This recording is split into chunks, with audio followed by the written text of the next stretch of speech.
Welcome to Lethal Dose, your favorite toxicology-focused podcast where we delve into true crime cases involving drugs and poisons. My name is Venus Dinecko. I'm a layperson fascinated by true crime. My name is Kayla Woods. I'm an author and toxicologist. Let's get started.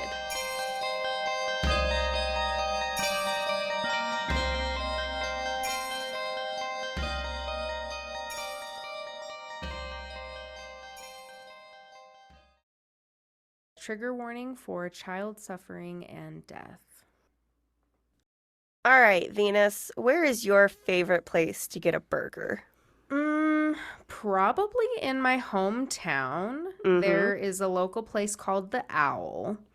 Yeah. And have you been there before? The old cigar store? Like it's a tiny little pool hall, and they have really, really good burgers. And I get it with extra jalapeno and onion, and they're delish. Other than that, I'm not honestly a huge burger fan. They've never been my favorite thing. Oh, good. This episode won't bother you too much. No. Hamburgers have never been like something that I seek out. Same with pizza. Pizza and hamburgers are just like not. You don't seek out pizza? No. The Jay and Lane love of my life is not in love with pizza? No, I don't love, like, I've grown to enjoy it more as an adult, but in high school, I did so many extracurriculars, and they fed you so much pizza because the school had a deal with Domino's, and I literally ate so much pizza in high school that I could just never see a pizza again, and I would survive. Yeah, that makes sense. That makes sense. Well, how do you feel about Jack in the Box? Have you ever eaten there? So I think I've had Jack in the Box like twice in my life. It is not something I seek out. It was not good. Funny. Like I think that one time we got it because it was the only thing open, and another time we got it because we were like, oh, let's give it a shot, and we were greatly unimpressed. And so that's why I've had it twice in my 37 years on this planet. Yeah. What about you? I mean, I know you're vegan, so that's probably not your... Yeah, Jack in the Box is not vegan friendly to my knowledge. But have you ever had it? I think I have, but I have this weird memory, this very vivid memory of growing up in the town I grew up in. There was a Jack in the Box, and it was like kind of near like the edge of town. So if you were like leaving town, it was something that you could hit before you went to Boise. I grew up 2 hours outside of Boise in Idaho. And so as a kid, I would be like, we're going to be driving forever. Can't we get like a hamburger before we leave town? And my parents were like, no, Jack in the Box is bad. It's gross. They were like so averse to it, and I never understood it. And I think eventually I got it, and I was like, it's kind of a dry hamburger. Like, it's not the best. But I didn't understand until researching for this episode that I was like, oh, shit. This is probably why in, like, the mid-90s my parents were so averse to Jack in the Box is because of this E. coli outbreak. Interesting. Yeah. Well, take it away.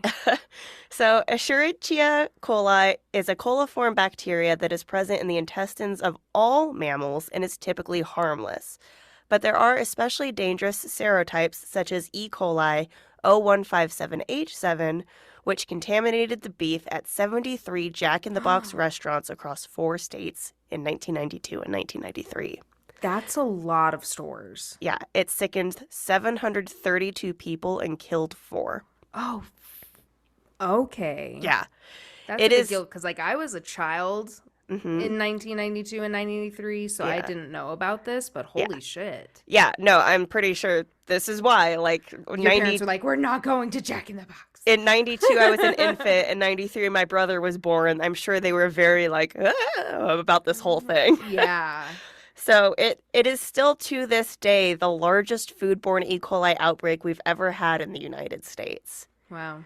Now, every year in the U.S., E. coli causes an estimated 265,000 illnesses and 100 deaths. The number of reported infections usually increases during the summer because bacteria thrive in warm weather and people eat more ground beef, which is the usual suspect for an outbreak, or it was, in this era. And I apologize to everyone listening, I am recovering from a cold, so I have a little bit of something going on with my voice. That is what is going on right now. The main source for this episode is a book by Jeff Benedict called Poisoned, the true story of the deadly E. coli outbreak that changed the way Americans eat. Benedict did a good job of interviewing all parties involved in this story and getting like a pretty well-rounded perspective, but he has a tendency to get caught up in his own male white boomer perspective. For instance, in between actual facts, he describes a mother whose child is sick in the hospital and dying from an E. coli infection as in good shape. At 44, she could still turn a man's head. I don't know why we needed that. Why that's relevant. Yeah, why is that relevant? I read it and I was like, is this like a guy who I should be reading his book? Like, yeah, why is her physical attractiveness relevant to a story about her child dying? Yeah. Yeah. He also describes a young Bill Marler, the attorney who essentially led the drive for food safety reform following this case, by saying, at 20, he became the youngest person ever elected to public office in Washington. There was no time for frat parties and plying girls with alcohol in hopes for getting them into bed. Yeah, which, I mean, if this is an attorney he's talking about, I'm surprised that this, like, wasn't seen as defamation. Like, what are you trying to insinuate about this guy? Yeah, well, and, like, this is the college experience to this guy, is plying girls with alcohol. Like, I bet this guy he needs to be on a list. Yeah. So it was a good source, but, sure, you know, if you read it, bear that in mind. So E. coli 0157H7 was first identified as a human pathogen as early as 1971. But it was not believed to cause disease in humans until 1982, after two separate outbreaks at McDonald's restaurants in Michigan and Oregon, and then in Ohio, were all caused by contaminated beef. In total, 68 people were sickened with what was then called a rare dysentery caused by the new serotype of E. coli, this 0157H7. And it was reported that the abdominal cramping in infected patients hurt as much as giving birth. Oh, no. It is nasty. It is a nasty, nasty, nasty infection to have. Now, are serotypes just like types of bacteria? Like, is that what a serotype is? So a serotype is kind of how you can identify the different types of bacteria in this family. So it's like gotcha, different things along the surface that make it behave differently. Okay. E. coli was previously identified as the most common gram-negative bacteria in the human intestinal tract, but the 0157H7 serotype causing the new illnesses had never before been seen. 0157H7 is highly virulent. And of the approximately 700 recognized E. coli serotypes that are out there, it is responsible for roughly 24% of E. coli illnesses annually.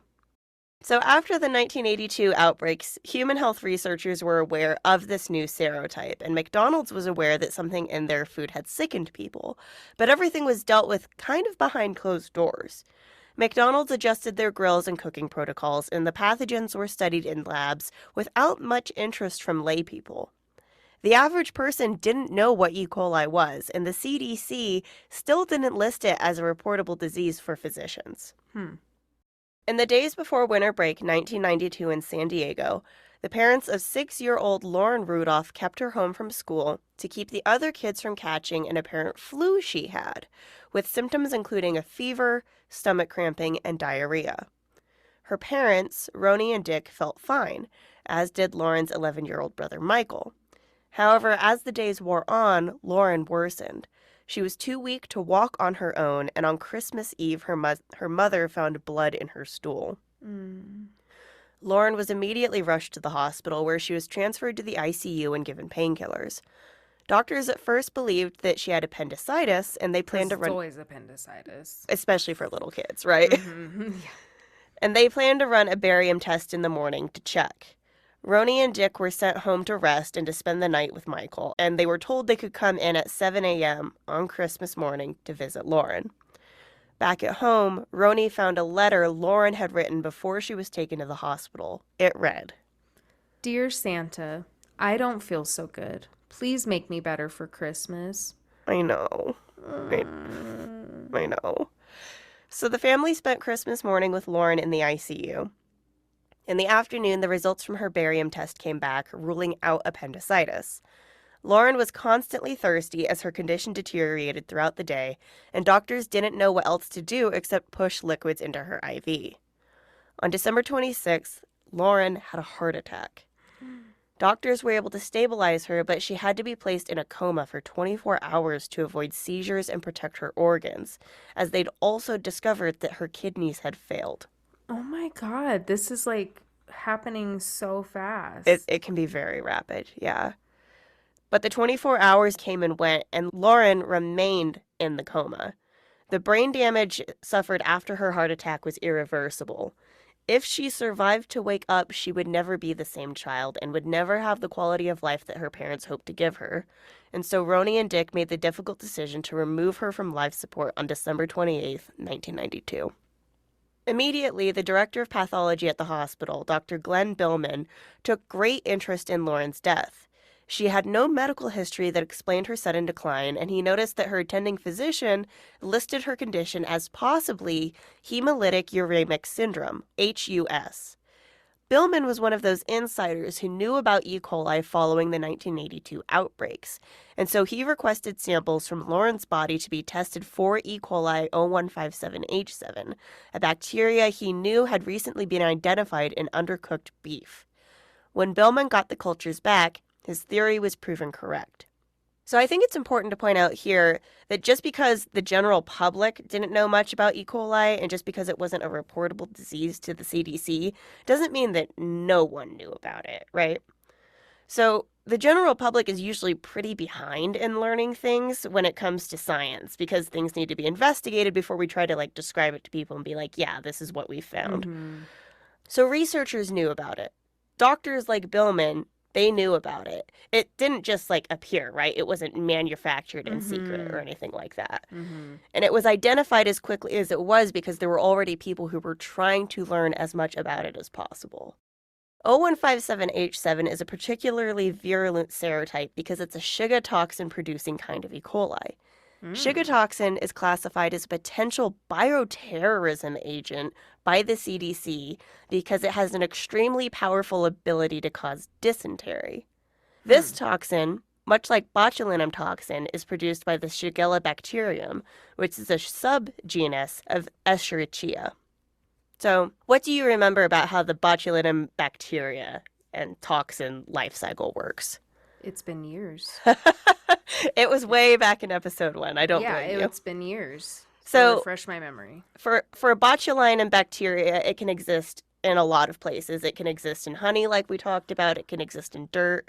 Yeah, it needs to be moist, right? The moisture is what makes it. Moisture, heat, yeah. So the bacteria will get into a place where it can then start to incubate pretty much and then produce the toxins. And that botulinum toxin is botulism, what leads to botulism. And so the difference here is that E. coli is what creates the Shiga toxin. So there's no Shiga bacterium that's somehow squirming its way into here. Okay. And this Shiga toxin is only ever found in relation to E. coli. You won't ever hear about it elsewhere on its own.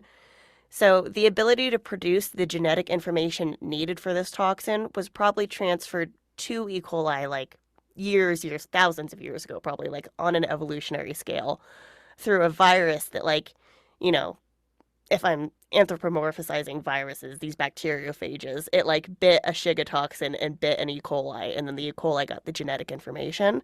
Gotcha. And it's developed from there.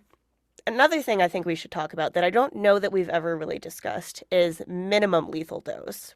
We've talked about lethal dose, right? And that's the halfway point on the bell curve that'll kill 50% of a given population.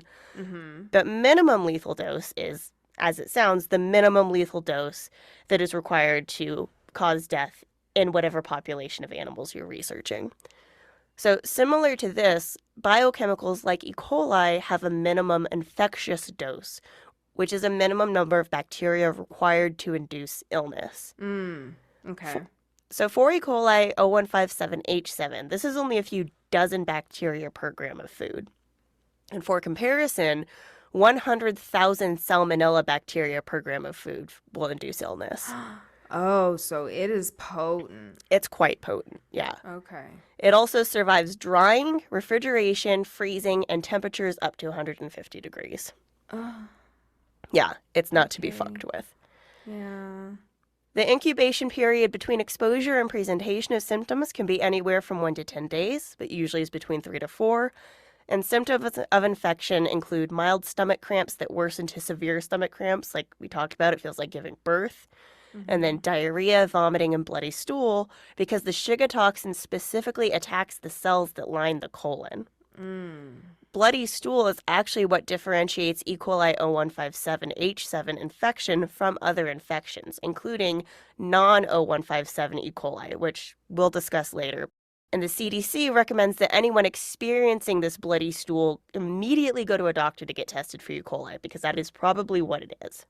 5 to 10% of people infected with E. coli will develop life-threatening complications, the most common of which is hemolytic uremic syndrome, HUS, like what Lauren ended up with. And that Mm-hmm. develops around 7 days after exposure, right around when the diarrhea starts to get better and people think that they're actually recovering and they're out of the woods. Oh, so it's like the false sense of security that they Exactly. get. Yeah. And this is when the Shiga toxins attack and destroy the blood cells and platelets, resulting in anemia and unexplained bleeding or bruising and an inability for blood to clot. 50% of people who develop HUS will also develop kidney damage or complete kidney failure, characterized by a swelling of the hands, feet, or face. And in severe cases of HUS, seizure activity is also likely. Immediately upon receiving Lauren's cultures from the lab, Dr. Billman reported his findings to the Infectious Disease Unit and the San Diego Department of Public Health. However, because E. coli was not a reportable disease yet, the health department only did minimal investigation in the form of calling Roni Austin, Lauren's grieving mother, and asking if Lauren ever changed the cat box. They didn't have a cat, or if Lauren had eaten any restaurant hamburgers lately, which Roni didn't see the relevance of and told them she didn't know, as she's like trying to figure out funeral plans for her fucking 6-year-old, right? Right. Like, well, and like when you're that distraught, like I have a hard time remembering what I had to eat yesterday. Like Right. when you're distraught over the death of your daughter, like I could see that being difficult. Yeah. But you can get it from cat poop? I think they thought you can. That might have been a working theory. Oh, okay. Okay, okay. 2 weeks later, the leading U.S. pediatric authority on E. coli 0157H7, a man named Dr. Phil Tarr, was becoming very concerned at the number of children with HUS in his ICU in January. It's not summer, so No. E. coli shouldn't be spiking. And he wasn't the only one who was concerned, because 2 other pediatricians had called him on the morning of January 12, 1993, with the same concerns.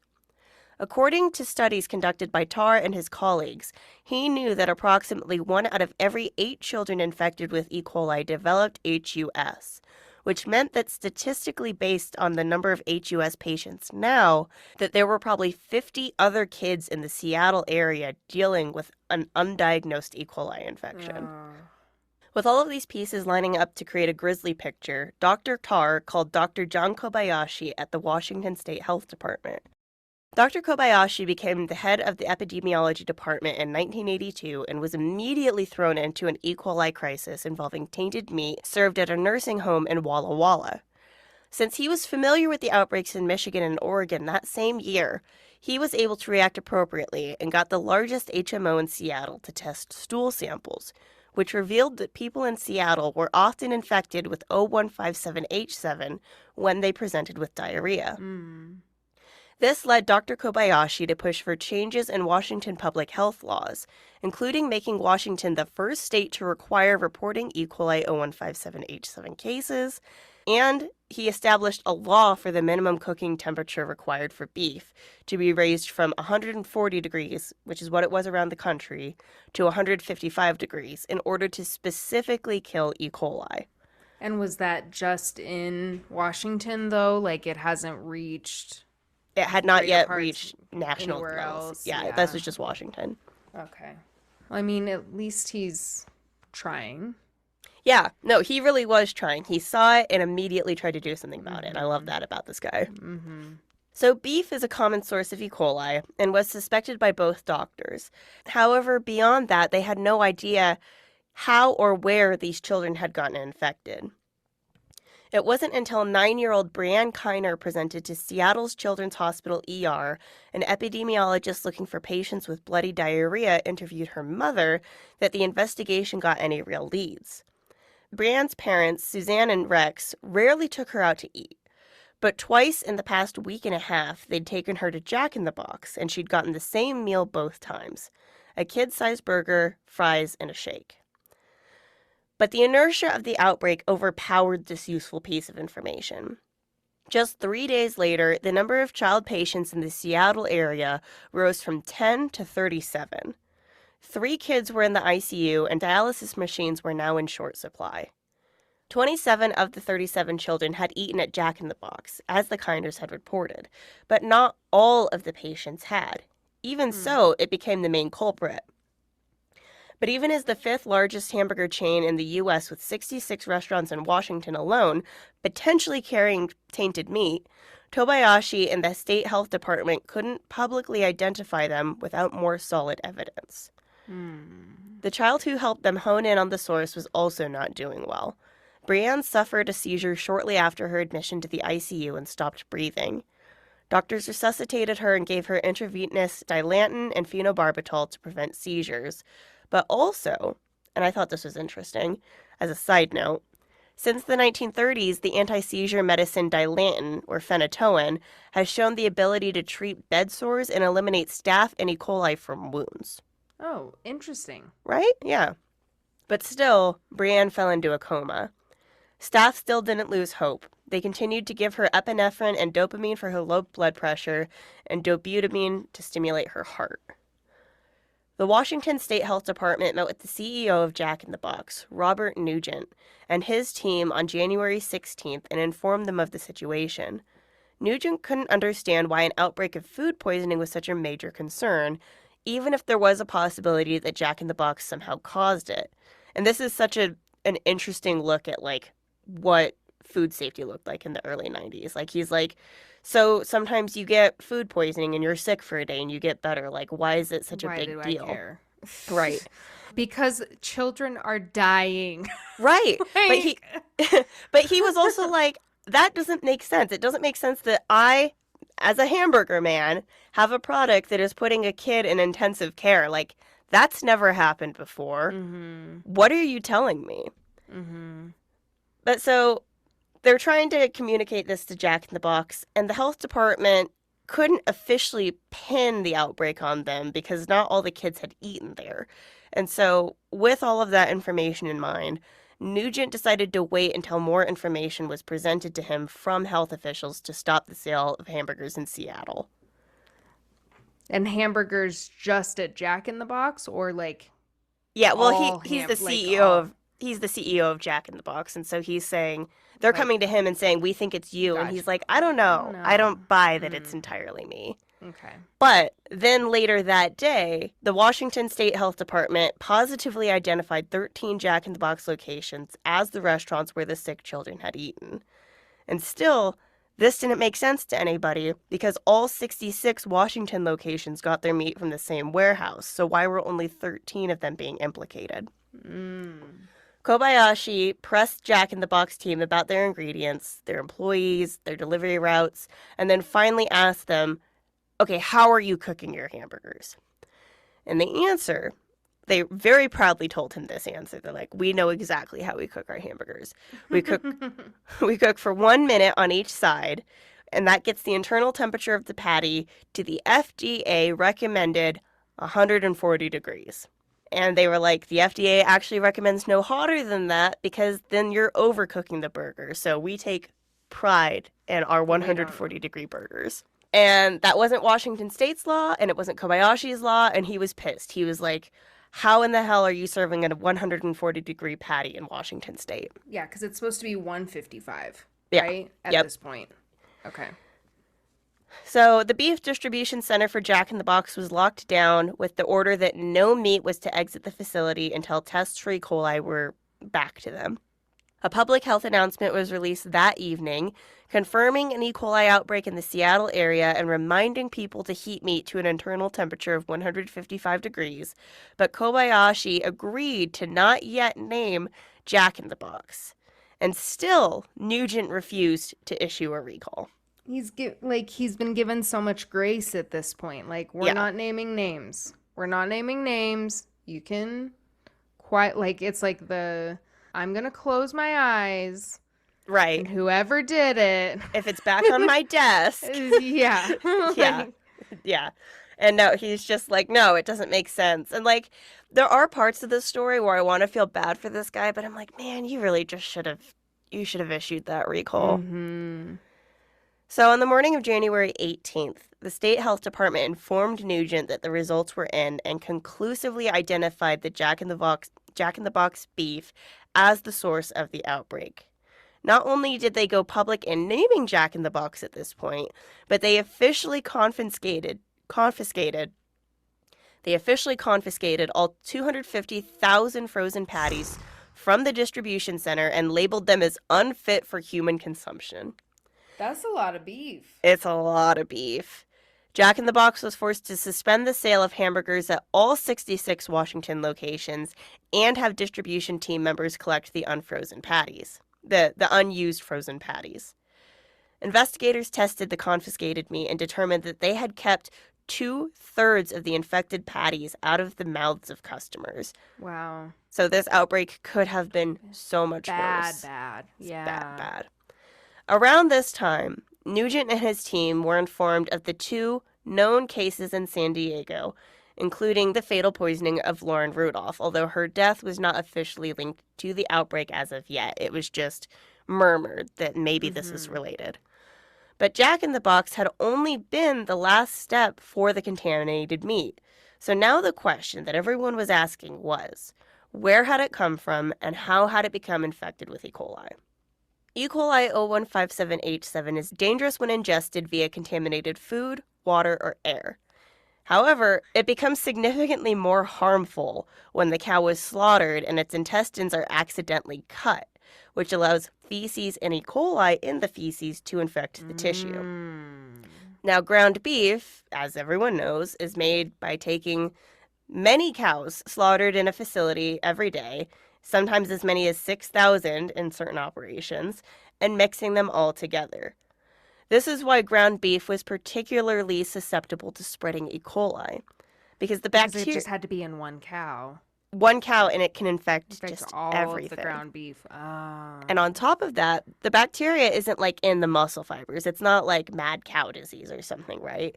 And so if you have a piece of the cow, like a steak, and the E. coli is on the surface of that, and you sear the steak, you kill the E. coli on the surface, and you're good. But grinding up the meat puts the outside on the inside. And so if you don't get the internal temperature of the patty to the proper temperature, the E. coli will still exist. So if you don't get it, it's actually recommended that you have to heat it to 160 degrees now as of 2024.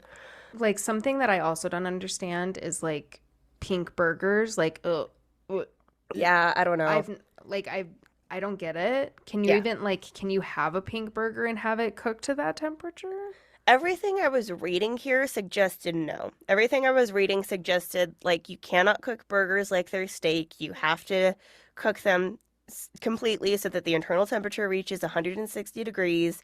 And if that means that it's not pink on the inside, then that means it's not pink on the inside. And it doesn't matter if like the fluids run clear or whatever else people say to like properly cook meat. So yeah, a pink burger, it seems like a big no-no. You can get pink burger. Like, we got Red Robin a couple and you can order yeah.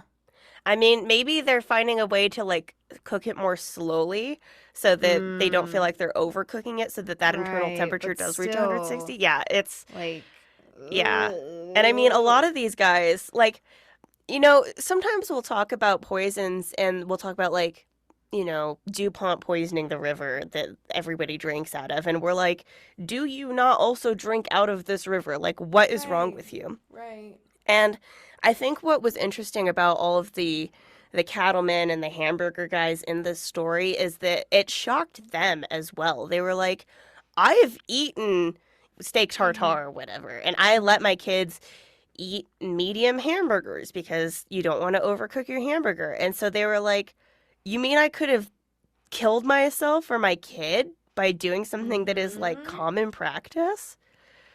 So, Yup. yeah, it was Yup. it really turned a lot of like the fast food industry on its head when this all came out. And the hard thing about that one infected cow is all it takes is that by the time the mistake is realized, by the time you find that a batch of meat has E. coli in it, it's really difficult to take it back to a single butterfingered employee or sickly cow. And in this particular case of the Jack in the Box contamination, the supplier of beef to Jack in the Box was a company called Vaughn's, and they received meat from 8 different slaughterhouses across the Midwest and Oh. Western United States. So it was like impossible. Simple to track it down to to a single source. Right, right. So, with all this in mind, Jack in the Box hired E. coli expert Dr. David Theno, who was familiar with the McDonald's outbreak in 1982 and the steps they took, somewhat in secret. But he knew that they implemented the clamshell grills that cooked burgers on both sides until they were the correct temperature. And he knew some of the steps that they had taken in order to kind of keep all that under wraps. So he recommended that the company drop Vaughn's as the beef supplier for their Northwest region and that they also raise the temperature of their grills to 106 degrees everywhere in the country just to be safe. So this is Mhm. above what Washington was suggesting, and it's way above what the FDA was saying was recommended. Mhm. Jack in the Box actually wanted to sue Vaughn's for selling them tainted meat because this was in violation of the Meat Inspection Act of 1906. And I've mentioned before that the early version of the FDA was started in 1906, partially in response to The Jungle by Upton Sinclair and other pieces of journalism that revealed huge issues in our food chain. And if you recall, I said that on January 18th or so, Robert Nugent and his team at Jack in the Box were informed that Lauren Rudolph died from eating one of their E. coli tainted burgers. But it wasn't until 2 days later that Lauren's mother, Roni, learned the cause of her daughter's illness and subsequent death when she read about it in the newspaper. Oh no. Yeah. She didn't know what E. coli was, but she learned that 5 other children were sickened by it in the San Diego area, and she learned that they were not officially linking it yet to the outbreak in Seattle. So she sees all of this and she's like, what in the absolute fuck is going on? Mhm. She was ready to go to war with everyone for failing to protect her child and others, and for further failing to inform them of what was going on as it played out. She armored herself by hiring an attorney and showed him the last keepsake her husband had to remember a time with his daughter before she fell ill: the receipt of the last time they went out to eat at Jack in the Box. No. Yeah, nail in the coffin for Jack in the Box in San Diego. Yeah. Ugh. 2 days later, on January 22nd, the first Seattle victim died. 2-year-old Michael Knoll entered the hospital only 4 days beforehand, but his condition failed to improve. EKGs confirmed he was losing cardiac function, which doctors treated with epinephrine, but his abdomen was dangerously distended. In the operating room on January 21st, surgeons found that all the tissue around Michael's colon was dead, and they needed to fully remove the large intestine. During surgery, little Michael had a heart attack twice. Doctors resuscitated his heart, but Michael's brain activity ceased, and he was pronounced dead at 5:25 a.m. on January 22nd, 1993. Since Lauren's death occurred before CEOs and attorneys from Jack in the Box got involved, Michael's death hit these men especially hard. And also, Lauren's death wasn't being officially connected to the outbreak, so Michael's was considered the first. Mm. And I don't feel bad for them for the lost stocks, but I do feel bad that outside of Washington, they thought they were following the law, right? If this happened Mhm. anywhere else but Washington, they would have been like, we were doing everything right. Right. And I can see here criticism being levied against the researchers and doctors in the know. Because if they'd been studying it for 10 or 20 years at this point, then why were the beef people, why were the cattlemen and the hamburger people not involved in the conversation? Right. And it I could mean, be that, yeah, if they like why were they not privy to this information that they were aware of? right, that your Like product they're could be dangerous. right. So it could be that they were, and they just didn't quite grasp the reality. They didn't realize, like, sure, we have chicken, and we have to take precautions for salmonella, but salmonella is not as dangerous as E. coli, and it's very hard when you've never seen E. coli to grasp how much more dangerous this is. Mm-hmm. And I mean, they'd never heard of it really. So I don't know. I can understand if people are critical of that, but I can also try to consider what the context of the time was and say it was very hard to understand it before all this played out. Well, they thought they were doing everything right. Like why Outside of Washington, because they were breaking the law because in Washington. they were breaking but like they thought they were doing things right. But I mean, if one state like that would be weird to have like did they have different employee handbooks? Do you know what No. I'm saying? Yeah. Yeah. That is what I hate about, like, I mean, we could get into such a big conversation about like states' rights and all that that is just too large for Sure. this conversation. But Right. Right. like I do hate that about saying like leave it up to the states, because then it's like how do you monitor and regulate things like that? I mean, Mm-hmm. a smart company would say, okay, Washington raised it, so why don't we just raise it everywhere? Because then otherwise you do have to say Washington gets a special book and you have to do it 255 Right. degrees in Washington. Right. Like that's what I'm not like if somebody knew that things were different in Washington compared to the other states. Like somebody knew that Yes. information.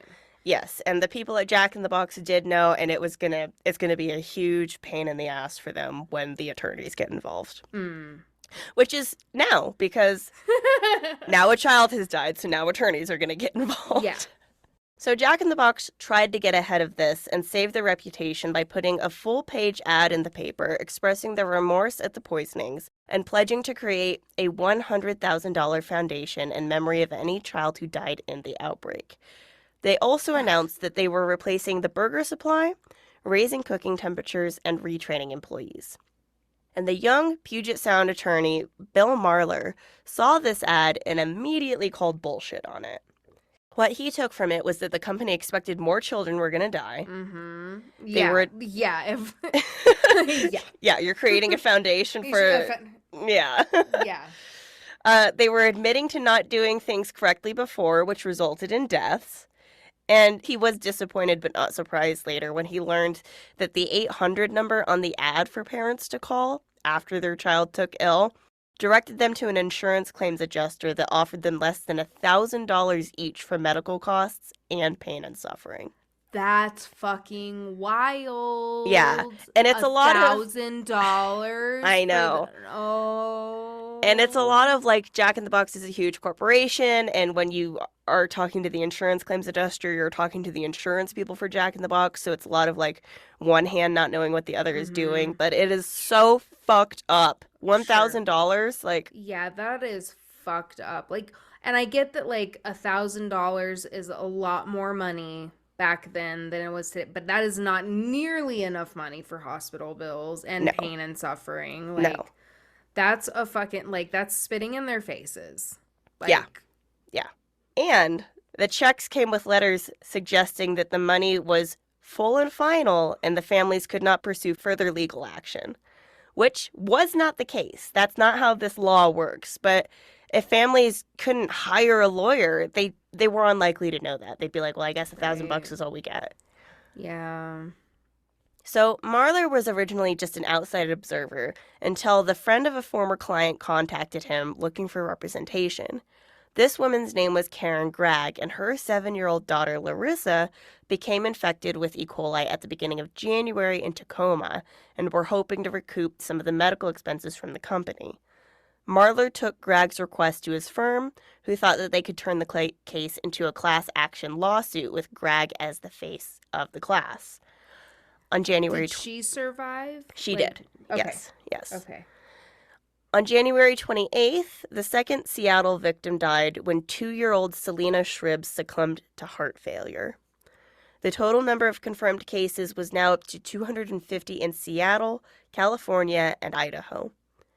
The next day, Bill Marler filed the class action suit against Jack in the Box in Tacoma, Washington, accusing the company of negligently preparing, delivering, selling, and serving food unfit for human consumption. Jack in the Box, however, did not feel that they were the ones to blame.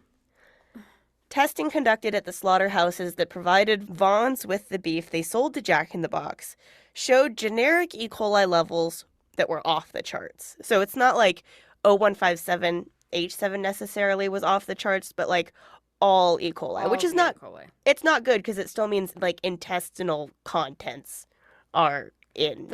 The other one's just the really bad one. Yes, yeah. But this means like things were not good. Things were not above board no. by any means. No. But all of these locations had been inspected and approved by the USDA. So Bob Nugent, he actually made this point in front of Congress on February 5th during his testimony for the subcommittee hearing on food safety and government regulation of coliform bacteria. But the representatives didn't really seem interested in placing the blame on the USDA. Shocker, right? Shocker, yeah. In testimony with other people, they did acknowledge that the Food Safety and Inspection Service was not sending in USDA reps, but was actually relying on company personnel to conduct visual inspections, and no microbial tests were conducted. Oh, visually, don't see any bacteria. Don't worry, guys. I didn't see any when I looked at the ground beef. I didn't see, like, you don't see bacteria. Right, and you're expecting company personnel to, like, tell on themselves to the USDA. Right. Like, this is the self-reporting again. The self-reporting once again. Can we just not with the self-reporting? So they did have some acknowledgement of the government's role, but they really downplayed it, and they were more focused on the faults of Jack in the Box because they had that scapegoat. They were like, you didn't adhere to Washington state's laws for cooking beef to 155 degrees. But I want to point out, the outbreak wasn't contained to Washington state. It was also in California, Oregon, Idaho, and Nevada.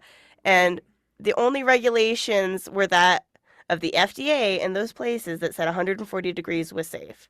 And the subcommittee kind of just ignores that. They also questioned Jack in the Box hiring 16 and 17-year-olds as chefs in charge of these cooking protocols, as though that wasn't an industry standard. Like, what the fuck? How do you think this works? Yeah, I mean, I feel like, I mean, I don't know. I had a job working at Taco Bell at 14. And as long as you're trained, like, I think it's fine. Yeah. I think it's fine. I don't think that you can blame it, like, being like, oh, it's 16 and 17-year-olds. Like, they get the same training as a 30-year-old, as a 40-year-old, as a, like, and they can understand temperatures. They can understand food safety protocol. Yeah. Like, I don't think that's hard.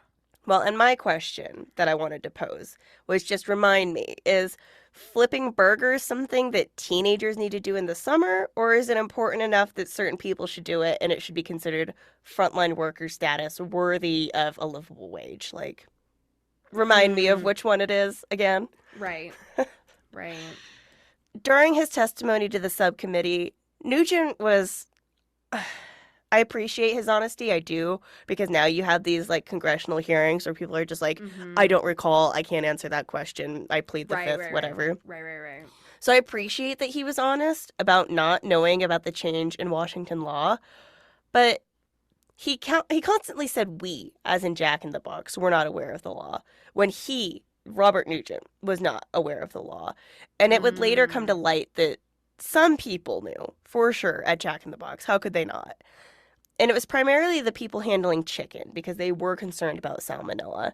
And so But that's not as deadly. It's not as deadly, but they were still like, we'll update the law because it's the law. But they didn't do it like across the board. The people handling the beef didn't really like see it as important. Right. Yeah. So yeah. They knew. And the discovery of this inconsistent administration of the rule, that would come at the same time that Jack in the Box's lawyers realized the state was also sloppily enforcing the law, and some inspectors also still thought or were enforcing Mm. 140 degrees. So it's like, man, this is just, it's not good anywhere. Nobody's doing their job. Yeah. E. coli doesn't just spread through contaminated food and water. It can also spread from person to person by someone coming into contact with infected poop. Usually Mm. this is a caregiver, but this can also happen if the sick person doesn't wash their hands well enough and they can contaminate surfaces, things like that. Mm. And this is another situation in which slaughterhouse and milking facility workers need to be careful because they can track E. coli from work to their homes on their clothes and boots, and then that can be picked up by, babies crawling on the floor. Oh. Well, and it seems like the children are really the ones that are very susceptible to this. Hmm. Do adults die from E. coli? If they're immunocompromised or if they're elderly, they can, but Okay, it's primarily children. but typically not as often. Yes, yeah. Gotcha. But so this is kind of the case for 17-month-old Riley Detweiler, who on February 20th, 1993, died from an E. coli infection despite never having eaten infected meat. Rather, Riley was sickened by an infected child at his daycare, and the other Oh. child did live. Ugh. Meanwhile, Brianne Kiner had been in comatose for 5 weeks. She had an incision running down the length of her torso to relieve the tension of her swollen organs. And Suzanne had to make the difficult decision to remove her now 10-year-old daughter. She had to celebrate her 10th birthday in a coma. She had to make the decision to remove her from life support on February 24th, but had not yet signed the authorization form when Brianne miraculously woke up. Ugh. Unfortunately, she wasn't entirely out of the woods yet. It would be another 4 months before she left the hospital in June of 1993. But $1,000 will just get them by fine. Right, right. Right. Yeah. Oh my God, that's fucking terrible. I know. So by the time she left, all of Brianne's hair had fallen out, her nails stopped growing, and most of her large intestine was removed to keep it from rupturing. She suffered 3 strokes, roughly 10,000 seizures. What? Yeah. And I'm sure they're not all grand mal seizures, No, but of course not. But still, that's 10,000 seizures, yeah. oh my gosh, that's like unimaginable. Yeah. Like, This is why there was a trigger for child suffering, because she yeah. suffered. She Ugh. she suffered through failure of nearly every organ in her body and permanent liver and kidney damage. The kidney damage required dialysis and turned her skin like this cracked brown texture like leather. Oh. Brianne also had such severe brain damage and muscle atrophy, she had to relearn how to walk, talk, write, bathe, brush her teeth, and eat. Ugh. In a 2013 interview, she recalled feeling like a medical object. Her mother, Suzanne, recollected that Brianne wasn't allowed to wear hospital gowns and instead had to lay naked in her hospital bed with her skin split open in a huge wound just in case the doctors needed instant access to her chest when her heart stopped. Oh And my God, not if, but when. but when. And all of this was because she ate 2 hamburgers. Dr. Thino transitioned from a private consultant to head of quality assurance for Jack in the Box after he introduced the idea of HACCP to Bob Nugent. HACCP, that's HACCP, is the Hazard Analysis and Critical Control Point, a system which was developed by Pillsbury for NASA to avoid astronauts getting food poisoning in space. HACCP was also previously implemented by a large poultry producer in the U.S. and managed to drive the amount of salmonella in its chickens down from 35% to 2%. Okay. It was a farm-to-fork approach that, in theory, would manage 90% of the outcome of food safety. Cooking the burgers to prevent the spread of pathogens was the last possible line of defense. And of course, temperatures were raised all across the country to ensure this happened, but there needed to be more steps ahead of the grill. Thino forbade employees from touching raw hamburgers with their bare hands, and instead they needed to use tongs to separate the frozen patties and place them on the grill. Jack in the Box also started mandatory visual inspection of each patty to make sure it wasn't pink when it was supposed to be done cooking. To ensure the patties were cooked at the correct temperature and could be timed properly, the temperatures of the grill and internal patty were tested several times throughout the day.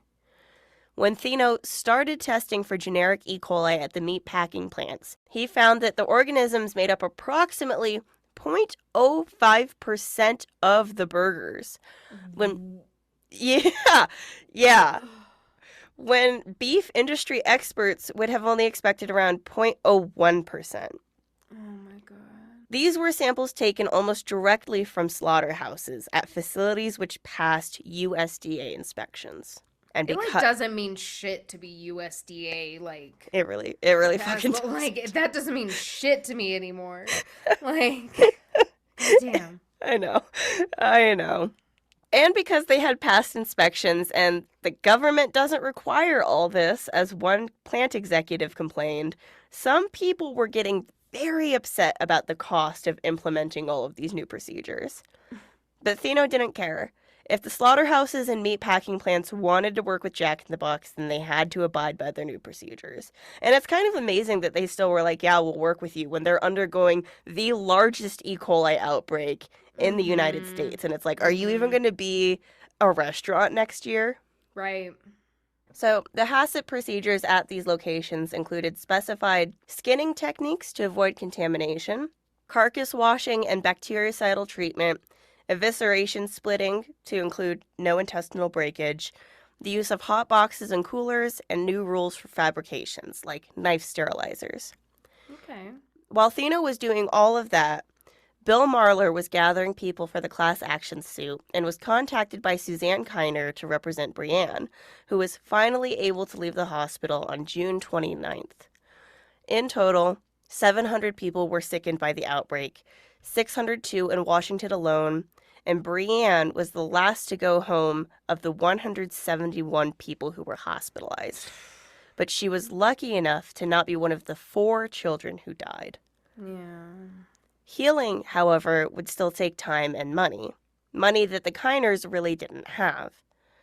Bill Marler got Jack in the Box to pay for Brianne's rehab and in-home nursing treatment, which the company lawyers agreed to because they wanted to avoid a larger suit.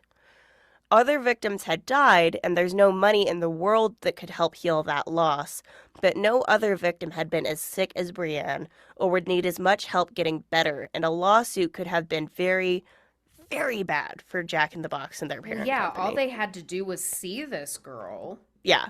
No, you know what I mean? Like, when Bill Marler walked into her hospital room, he literally had to turn around because he started to cry and couldn't talk to Suzanne. But so now that everyone's out of the hospital and is either recovered or dealing with long-term health impacts, we need to start talking compensation. Mm-hmm. So during discovery in spring of 1994 is when the Jack in the Box lawyers found the inconsistencies between the chicken cooking temperatures and the beef cooking temperatures that I mentioned earlier. These lawyers, of course, had to hand over all pertinent documentation to Bill Marler, who also found these inconsistencies. They were hoping that they would just flood him with enough paperwork that he wouldn't see all of this, but he found them. Sure. And he uncovered why only 13 of the 66 restaurants got people sick. Those 13 restaurants were older restaurants with older grills. And the grills ran a little cooler than their actual set temperatures by a couple degrees. And they were actually getting complaints about this. An employee in Washington wrote into HQ suggesting that they cook their burgers more, but her suggestion was ignored, and that difference, the difference that she suggested, was the difference between life and death for 4 children. Oh my God. Could you imagine, like, the fucking I told you so? Yeah. That employee is fucking sitting on? Like, I know. Oh my God. That's infuriating. Yeah. It's like you had so many opportunities to make it right. Yeah. Yeah, or to not make it right, but to do the right thing. To do the right thing. That yeah. Was, like you said, prevented hundreds of people getting sick, children being, killed. Like, oh my God. So once lawyers got involved, a lot started to happen behind the scenes with money, and I've only written out like a fraction of the drama that was depicted in Jeff Benedict's Poisoned. By the time everyone was ready to talk about putting legalities behind them, Bill Marler no longer represented the class. He moved on to a different law firm. He represented 3 families, including the Kiners, and that was it. Mm. Jack in the Box and their parent company chose to settle out of court rather than pay all of the fees required in going to trial, especially since Brienne's trial would have been the first and would have set a very expensive precedent for them. Mm-hmm. So in February of 1995, when Brianne Kiner was 12 years old, her case was settled for $15.6 million. It was the largest personal injury award up to that point in Washington state history. Mm. In total, Jack in the Box paid out $98 million in insurance claims related to the E. coli outbreak. In 1994, the USDA changed their position on E. coli from consumers need to cook out the bacteria themselves. They seriously were like, this is the woman's. This is a you problem. No, they were like, this is the woman's problem. She's the head of the kitchen. She needs to be the one cooking it out. This is on women. So they kind of backtracked on that, and they declared that E. coli 0157H7 was an adulterant, and any contaminated meat found on the market would be deemed illegal, and the USDA would be able to take action on it. Although I think this only applies to ground meat and not steaks and intact beef products, so there's still a lot of holes in this policy. The more I looked into this, the more loopholes seem to exist. Like, there is the Food Safety Modernization Act that was passed in 2011 to enforce greater food safety reform, mostly as a response to, like, bioterrorism concerns and 9/11 and things like that. But it wasn't well funded, and it was an FDA act that didn't improve enforcement anywhere where the USDA had jurisdiction, like farms. It also doesn't apply to restaurants, and so it just doesn't seem like a relevant act. I don't really see how it's helping us all that much. Mm-hmm. Brianne Kiner is still alive today and in her 40s. Although she continued physical therapy well into her teenage years, she did have to have a kidney transplant, and she suffered from asthma for a long time. But now the only complication that still endures from the E. coli infection she contracted as a child is diabetes, and she considers herself lucky in this regard. Mm. And she kind of is, because known long-term health impacts from E. coli infection can range from everything Brianne experienced to arthritis, IBS, and paralysis. Oh, wow. Mm-hmm. Mm-hmm. Riley Detweiler's father, Darren Detweiler, became a food safety advocate following his son's death. He is now an assistant dean at Northwestern University and a professor of regulatory affairs of food and food industries. And like I said before, this was the largest outbreak to occur in the United States, the largest foodborne outbreak. But it was not the largest to ever have occurred worldwide. Oh. That unfortunate distinction is held by a 1996 outbreak in Japan that came from contaminated radish sprouts added to the lunches of school children.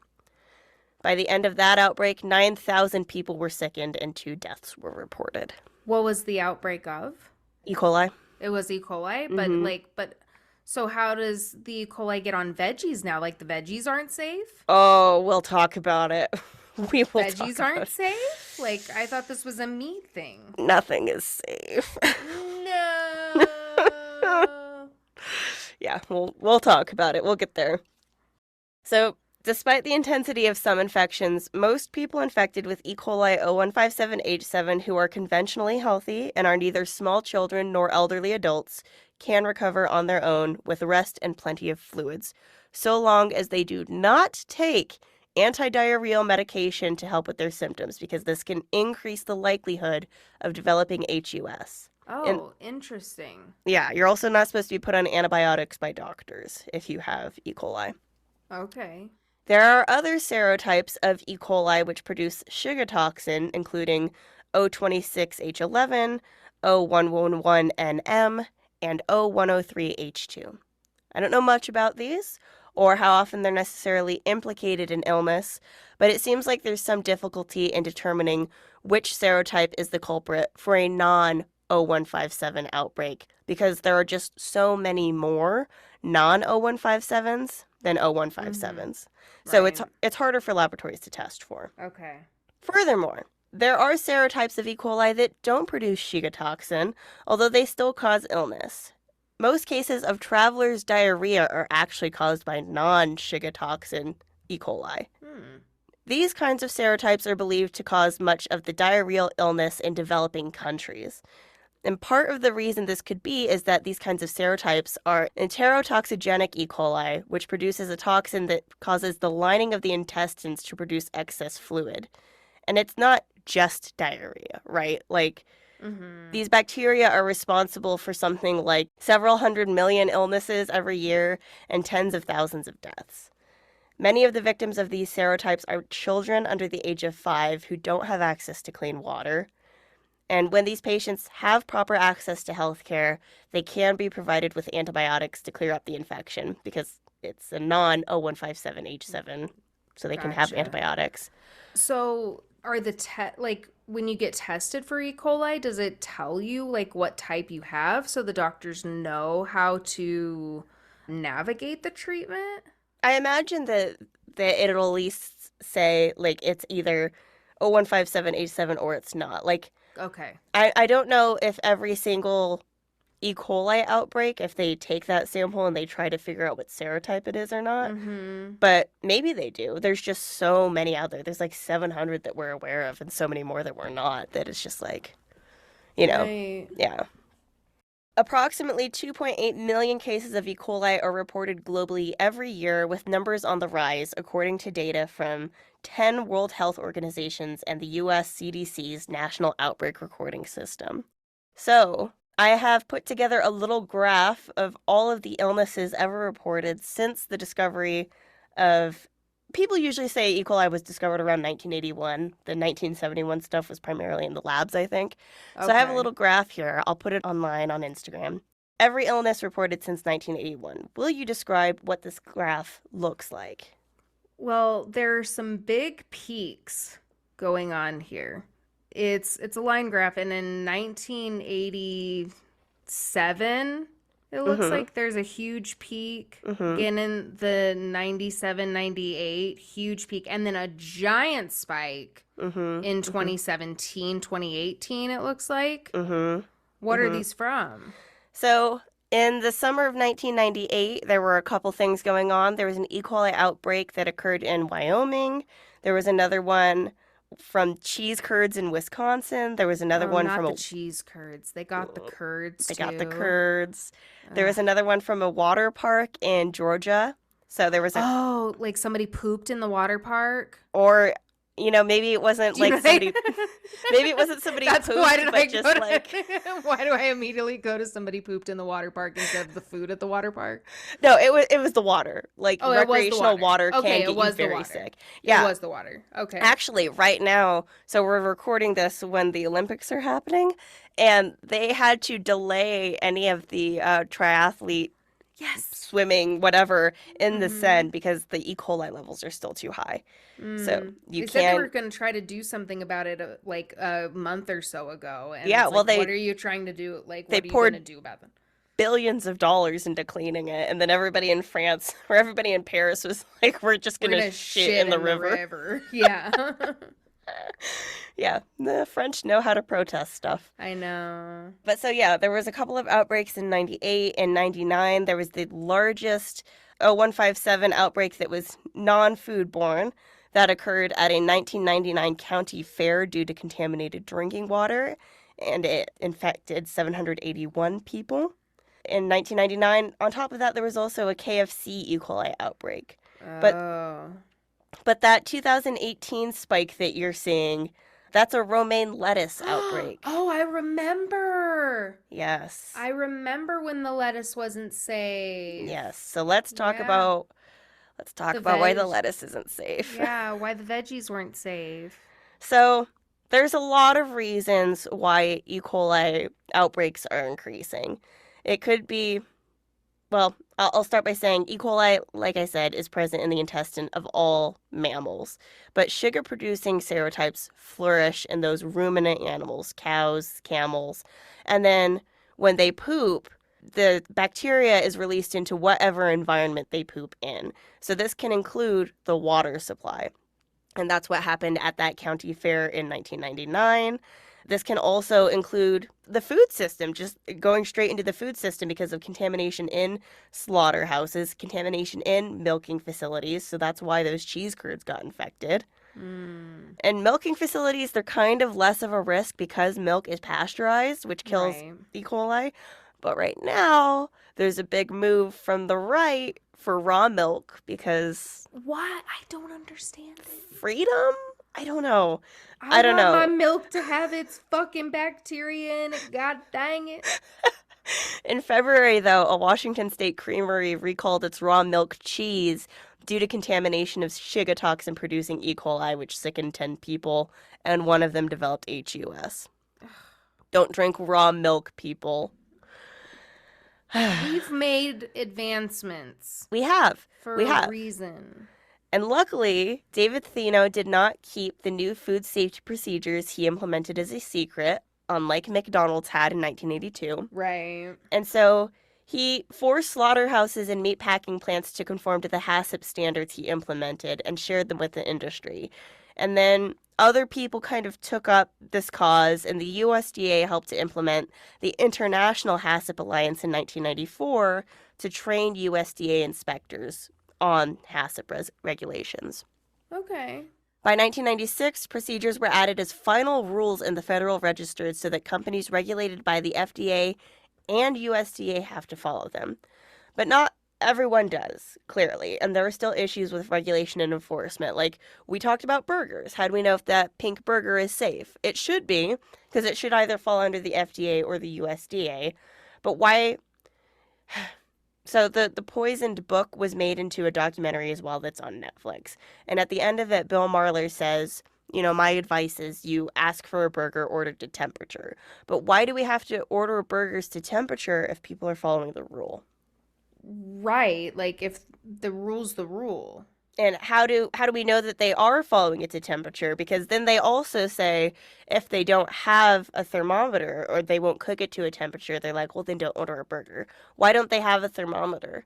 Well, and do you want to know what's funny? We stopped going. We would get Wendy's occasionally, and we stopped going to the Wendy's on Platte Mm-hmm.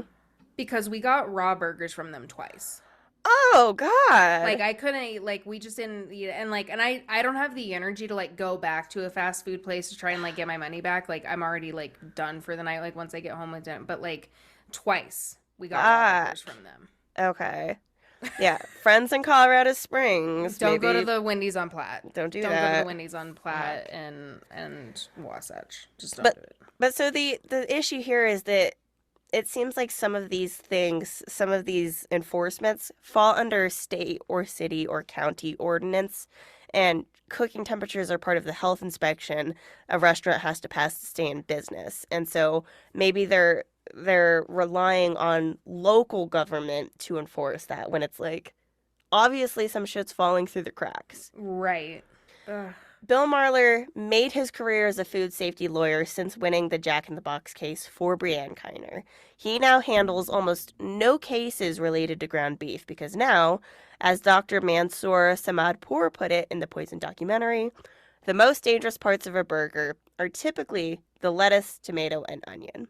Mm. This is because fruits and vegetables watered with E. coli contaminated water or grown in contaminated dirt will themselves become contaminated. Ugh. And the really And you can't frustrating cook it out of you the can't. lettuce. No, because you don't cook your lettuce. Right. Oh no. And the really frustrating part about this to me is that these issues are basically a result of zoning issues with farmland. So for the lettuce issue, the 2018 romaine outbreak, Right. most of the lettuce consumed in the United States comes from either Salinas, California or Yuma, Arizona. And this lettuce is actually shipped to several foreign countries, making E. coli contamination a global issue. Ugh. The lettuce farms in both these regions are located directly next to cattle feedlots. And so yeah, so the cows are pooping. and it ends up in the irrigation water. Yes. Wow. Regulation of animal waste is minimal despite having laws in place to prevent contamination. No one wants to be the agency to fill in the gaps in regulation and face the Cattlemen's Association, which has huge numbers of lobbyists and money. And they don't want to have to go against the leafy green growers. Right. Many growers of leafy greens have joined the Leafy Greens Marketing Agreement to make changes in their field regarding the safety of their product. Changes which can be implemented more quickly than an act of a U.S. government body. They were formed as a reaction to the 2006 E. coli 0157 outbreak in spinach, which sickened 200 people across 26 states, 31 of whom developed complication and 3 people died. In this case, though, it was never fully determined if the contamination of the greens occurred in the field or during processing. Like if they were washed, like Yeah. with gotcha. Or if With the cutting contaminated. tools got contaminated. Mhm. Like, I didn't go find a list, but I definitely kind of like have a list that lives in my head that I occasionally look up and verify of like what foods do these like food safety lawyers recommend you not eat, and like pre-cut fruits and veggies is always on the list because if one broccoli or something is contaminated and you slice that and then another broccoli comes by and you slice that, that knife is contaminated, right? Interesting. Mm-hmm. I already like think about the pesticide list, like of all like now I'm gonna have another list. The dirty dozen and all that. Mhm, exactly. Yeah. Yeah.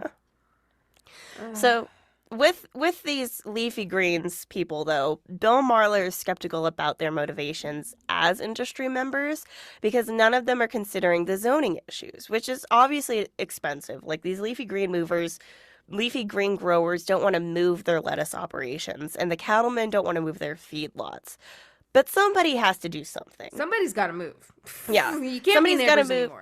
anymore. Or like the FDA, the USDA, somebody has to come together. The USDA can't be like, well, we only do cattle, and the FDA can't be like, we only do vegetables. Like, Right. we got to talk to each other. Mm-hmm. And Marler thinks that these leafy green market agreement people are trying to avoid government regulation by self-regulating. The CEO of the marketing agreement says that the irrigation water of the member farms has to be tested regularly, but he couldn't say what regularly was. So it's like, what is that this? every 5 years? Like... Yeah. What is this self-regulation we're talking about? Right. And as you said, it's really difficult when it comes to lettuce because in beef, it's the last line of defense. You don't want E. coli in your beef, but you can cook it out. And with the lettuce, you can't. And washing any fruit or vegetable that's contaminated is not enough to kill or get rid of any E. coli that is present. And like, even if you get organic doesn't mean that it's safe from contaminants. It just means... Right, that doesn't mean it doesn't have bacteria. It just Right. means it doesn't have pesticides. Right, it was grown in soil that didn't have a USDA prohibited substance. So it's like, it's not Well, even... it's not E. coli free. Right. And it's not even necessarily pesticide free. It's just certain pesticides free. Oh. Yeah. So E. coli outbreaks are still something that happens with some regularity. Right now we're going through a lot of listeria outbreaks, but that doesn't mean that there's not a lot of E. coli in the news.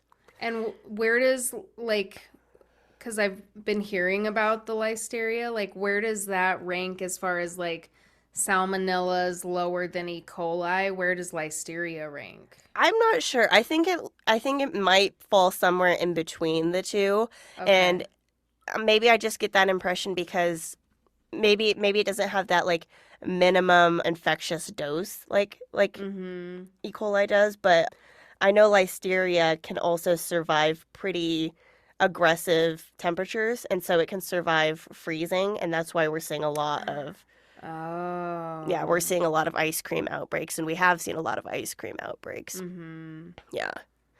But as far as E. coli, in April of this year, 2024, the CDC launched an investigation into organic walnuts sold in bulk stores in 19 western states, which were contaminated by E. coli and sickened 12 people. And at the time of this recording in July, that investigation is still ongoing. There have also, How did the wall? it's probably irrigation or something. Probably like that's crazy. Yeah, yeah. What a persistent bugger the E. coli is. There have also been outbreaks due to Shiga toxin producing E. coli in cookie dough, frozen falafel, and cake mix. And it's worth mentioning that some sources are never discovered during an outbreak. E. coli has been identified in patients, like we talk about, that they might try to figure out what is sickening them, but the investigators could not determine what sickened them or what the source was. Ugh, that's got to be frustrating. Mm-hmm. Similarly, there are outbreaks that we have identified the sources, but the pathogen may never have been identified because even if it was a serotype of E. coli, there are so many serotypes and strains out there, they might not have been able to figure out which one it was. Since E. coli is one of the most extensively studied microorganisms, though, we are constantly identifying strains and serotypes. And so this, I think, might also account for the rise, that steady rise in that graph of cases of E. Yeah, coli. because it was getting large, like each peak got larger each time, like so. Until 2020, and then no one was eating nothing. Yeah. Yeah. So, for instance, in terms of these new E. coli serotypes we're finding, in 2017, the noticeably persistent and antimicrobial resistant REPEXH01 rolls right off the tongue strain of E. coli 0157H7. So, this is a strain of the serotype. This was first identified in 2017, and then over the next 4 years, there were 356 confirmed or suspected cases of contamination of this strain in water, romaine lettuce, and ground beef. Wow. And then another health effect of non-sugar producing E. coli infection that I didn't mention, but I want to end with, is urinary tract infections. Oh. Around 500,000 to 600,000 UTIs treated in the U.S. every year were found to be caused by a foodborne zoonotic E. coli. UTIs are typically caused by a bacteria from the anus traveling to the urinary tract. That's why you gotta wipe front to back. And so people with vulvas are more susceptible to infection. But the specific bacteria causing these infections is typically coming from livestock. And I don't want to downplay a run-of-the-mill UTI, but these infections are not just those. These can allow E. coli to enter the bloodstream through the kidneys, and we know we don't want E. coli in the kidneys. Right. So, what can we do to prevent possible infection? Unfortunately, all I can say is wash your hands and avoid those risky foods. Avoid romaine lettuce. That's all you can really do.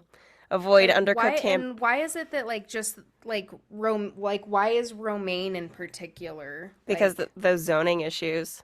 Just because of those specific farms. Yeah, Like, yeah. Most of the gotcha. lettuce you're gonna get. Locations of those farms. Yeah. Gotcha. So yeah, avoid undercooked hamburger. Avoid underpasteurized dairy. Avoid unpasteurized juice and cider. Spinach has also been the source of a lot of outbreaks. I love spinach. I eat too. so much spinach. I know. I love spinach. It's my favorite green. And avoid raw flour and raw cookie dough because that could be a source of E. coli. Wow. Yeah. And then, of course, untreated water. So if you're traveling, be sure to boil your water or get it bottled. And then, yeah, watch out for the people around you. Children under 5, adults over 65, immunocompromised people. Wow. Gotta watch out. Kind of a scary one. I'm sorry. That's okay. I mean, I want to know. I love learning, but I knew there's a part of my brain that knew about the Jack in the Box outbreak, but I didn't know nearly the detail, or nearly the magnitude of it. Yeah, it was a big deal. It was a really big deal. That's crazy. So, yeah, now we have the burden of knowledge for this one. Yeah. All right. So everybody stay safe out there and make good choices. But hey, this will release in fall, so the summer has ended, so the likelihood of an outbreak will have decreased. Yeah, so if you got through the summer E. coli free, pat yourself on the back, everybody. Yeah, not doing too bad.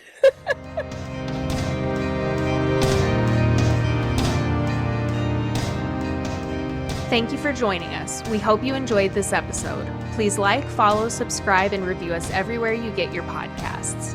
For more Lethal Dose content, you can find us at Lethal Dose Pod on Instagram, Tumblr, and TikTok. For an overdose of content, subscribe on Patreon for exclusive episodes and much more. The show theme is Look Far by our dear wizard friend Fogweaver.